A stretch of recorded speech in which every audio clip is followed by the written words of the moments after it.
வணக்கம். இன்றைக்கான திருமலா திருப்பதி அப்டேட்.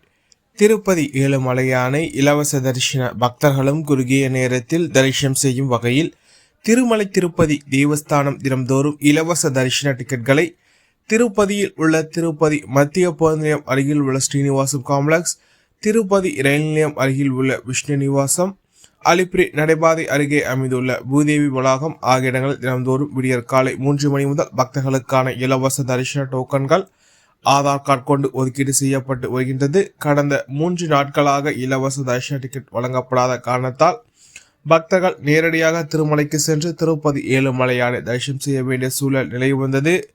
இன்று பிப்ரவரி மாதம் 18ஆம் தேதி ஞாயிற்றுக்கிழமை காலை 7:45 மணி நேர நிலவரப்படி இந்த தினத்திற்கான அனைத்து ஸ்லாட்டட் சௌதர்ஷன டிக்கெட்டுகளும் வழங்கப்பட்டுள்ள சூழ்நிலையில் நாளைய தினத்திற்கான விடியற்காலை 3 மணி மற்றும் 4 மணி புக்கிங் ஸ்லாட் டிக்கெட்கள் சென்று கொண்டுள்ளது. மொத்தமாக 3800 டிக்கெட்களே மீதமுள்ளது.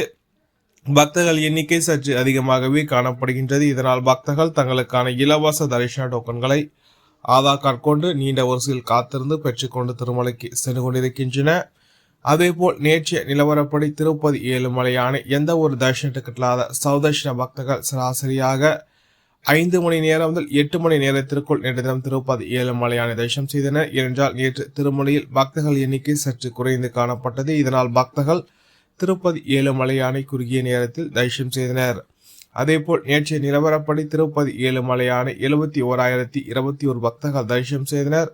25,965 பக்தர்கள் முடிக்காணிக்கை செலுத்தினர்.